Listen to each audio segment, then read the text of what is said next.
Ada sebuah kisah tentang seorang pria muda yang sangat mencintai istrinya. Ia rela menempuh jarak yang cukup jauh untuk bekerja pulang pergi demi menafkahi keluarganya. Namun di balik kerja kerasnya, istrinya justru malah berselingkuh dengan banyak pria ketika suaminya tidak berada di rumah.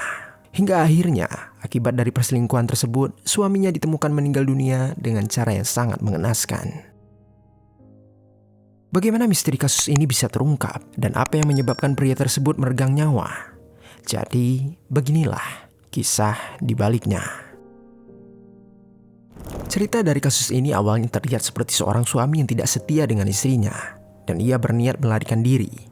Namun, tidak ada yang menyangka sebuah misteri terungkap pada tanggal 29 Januari 2024. Saat itu, di daerah Bang Pakong, Thailand, sekitar pukul 17.30 sore, seorang pria bernama Portep baru saja menyelesaikan pekerjaan sehari-harinya dan pulang dengan menggunakan sepeda motor di Jalan Highway 7, Bangkok, Pattaya.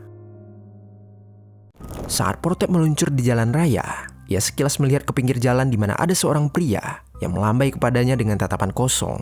Awalnya, Portep mengabaikannya.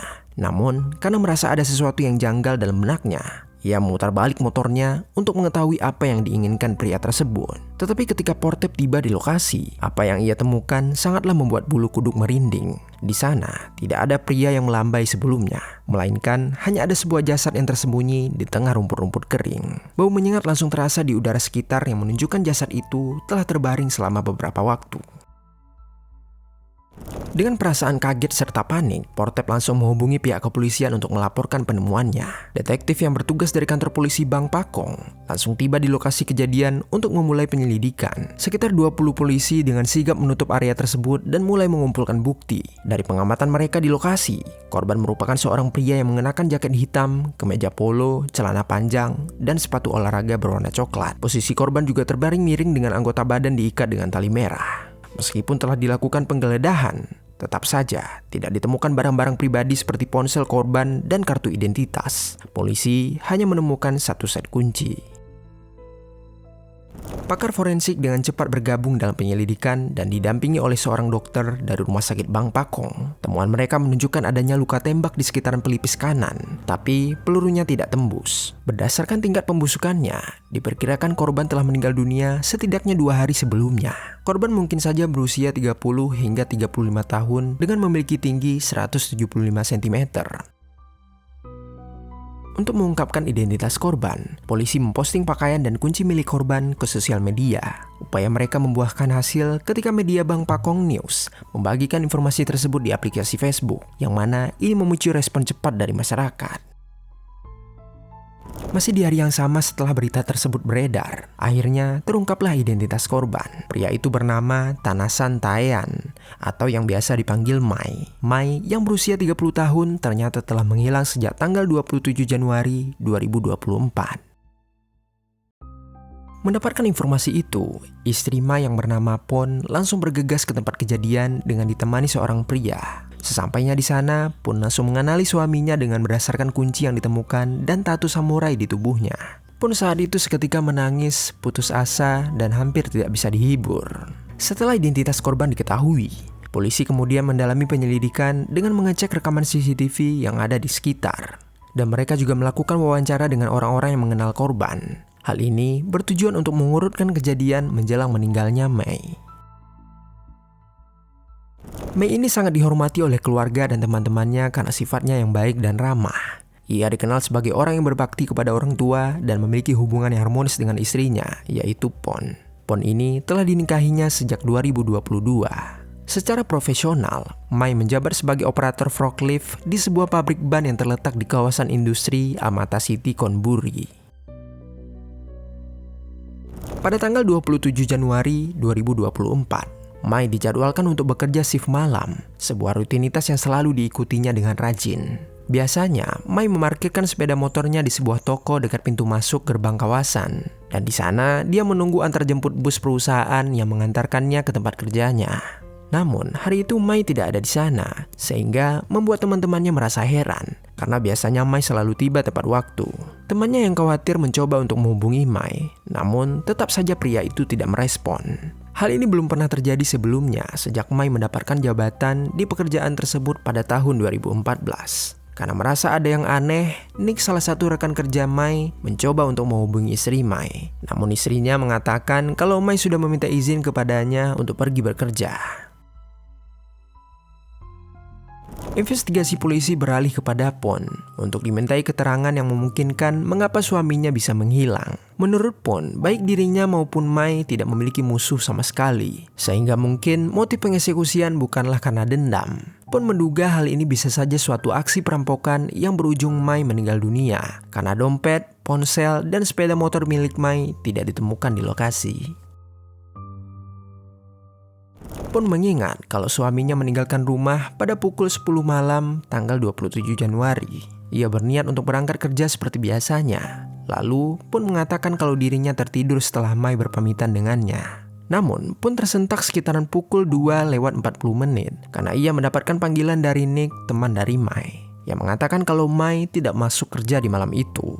Karena merasa khawatir, Pon mencoba menghubungi Mai tapi tidak diangkat. Lalu Pon mencoba untuk mengirimkan pesan yang berisi permohonan kepada Mai untuk memberikan jawaban tentang keberadaannya. Namun tanggapan pesan dari Mai sangatlah mengejutkan. Pon bertanya kepada Mai kurang lebih seperti ini. "Mai, temanmu bilang kepadaku kalau kamu tidak bekerja. Kamu di mana? Mengapa kamu tidak menjawab teleponku?" Lalu Mai membalas pesan itu seperti ini. "Jangan menangis, kita harus berpisah. Aku sudah menghamili wanita lain." Kemudian Pon yang mendapatkan jawaban tersebut sontak kaget. Ia kemudian mengirimkan pesan lagi dengan meminta Mai kembali ke rumah untuk mendiskusikan situasinya. Namun Mai tetap saja mengabaikannya. Dalam upaya terakhir untuk menghubungi Mai, Pon membagikan foto kucing kesayangan mereka agar Mai dapat mempertimbangkan kembali keputusannya. Pon juga mengungkapkan percakapan lain dengan Mai menggunakan Facebook Messenger. Ia mengatakan kepada Mai kalau dirinya sedang mencari keberadaannya serta mengirimkan foto ketika di perjalanan. Lalu Mai membalas pesan tersebut dengan mengatakan, "Berhenti bertanya di mana saya. Saya sudah pindah ke provinsi lain dan memulai keluarga baru di sini. Terima kasih atas segala waktu yang telah kita habiskan bersama." Begitulah pesan terakhir mereka. Dan tak lama setelah itu, gambar profil Facebook Mai berubah menjadi gambar hitam dengan tulisan "dinonaktifkan". Setelah 24 jam sejak Mai menghilang, Pon mengajukan laporan orang hilang ke kantor polisi Bangpu. Polisi saat itu langsung meminta keterangan terhadap keluarga Mai, yang mana mereka merasa curiga dengan perilaku Mai yang dikenal setia dan tidak memiliki masalah dengan orang lain. Mai dalam kegiatan sehari-harinya hanya menjalani kehidupan sederhana dengan fokus bekerja dan menghabiskan waktu senggang bersama istrinya. Menurut penyelidikan polisi, rute yang dilewati Mai sehari-hari menempuh perjalanan yang cukup jauh. Dari rumahnya ke tempat penjemputan bus berjarak 10 km, lalu dari tempat penjemputan ke tempat kerjanya berjarak sekitar 50 km. Dan di hari hilangnya Mai, motornya tidak berada di tempat parkir penjemputan bus. Polisi menduga kalau Mai mungkin dieksekusi di tempat lain sebelum jasadnya dibuang di pinggir jalan. Investigasi dilakukan dengan penuh hambatan karena tidak ditemukannya barang bukti senjata dan ponsel milik Mai. Namun polisi berhasil melakukan terobosan ketika melihat rekaman CCTV, di mana di sana memperlihatkan pada pukul 21:45 tanggal 27 Januari 2024, sebuah sedan merah yang mondar-mandir di dalam komplek kediaman Mai. Padahal untuk memasuki kawasan tersebut memerlukan sebuah kartu akses. Dan sedan ini mengikuti Mai dari rumahnya ke tempat penjemputan bus. Sebelum sampai di tempat tujuan, tiba-tiba mobil sedan tersebut memaksa Mai berhenti di pinggir jalan pada pukul 22:13. Dan seketika seseorang secara paksa menyuruh Mai masuk ke dalam mobil dan motornya dibawa oleh yang lain. Polisi berhasil melacak sedan merah tersebut yang mengarah kepada seorang pria yang bernama Cangkit, berusia 37 tahun yang memiliki bengkel mobil. Dan secara mengejutkan, Cangkit adalah seorang pria yang di dalam sebuah video sedang mendampingi Pon ketika mengidentifikasi jasad Mai pada malam penemuan tersebut. Kecurigaan polisi semakin besar setelah mengamati tingkah laku Cangkit dan juga Pon. Gerak-gerik mereka terlihat sangat intim jika hanya sebagai teman. Polisi menemukan bukti lain di media sosial milik Cangkit yang memperlihatkan postingan tentang hubungan romantis dari keduanya. Hal ini menimbulkan keraguan terhadap pengakuan Pon yang sebelumnya mengaku ia dan Cangkit hanyalah berteman saja.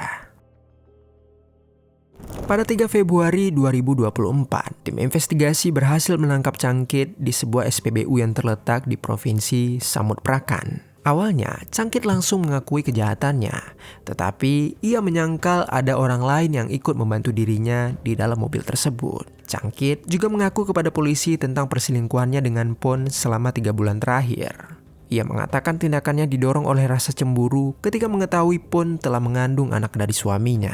Namun ternyata setelah diselidiki, Pon hanya berbual kepada Cangkit tentang kehamilan tersebut. Dari hasil tes DNA dan rekaman CCTV yang dilakukan para ahli, terungkaplah identitas 3 pelaku lainnya yang terlibat dalam kasus ini. Cangkit yang tak bisa mengelak lagi juga mengakui hal tersebut. Namun, ia mengaku kalau dirinya sendiri yang menembak Mai sebelum membuang jasadnya di pinggir jalan. Ketiga tersangka tersebut adalah Nantapat 23 tahun, Pantep 28 tahun, Sung Sokran 23 tahun, dan satu-satunya pelaku perempuan yaitu Apisara berusia 22 tahun.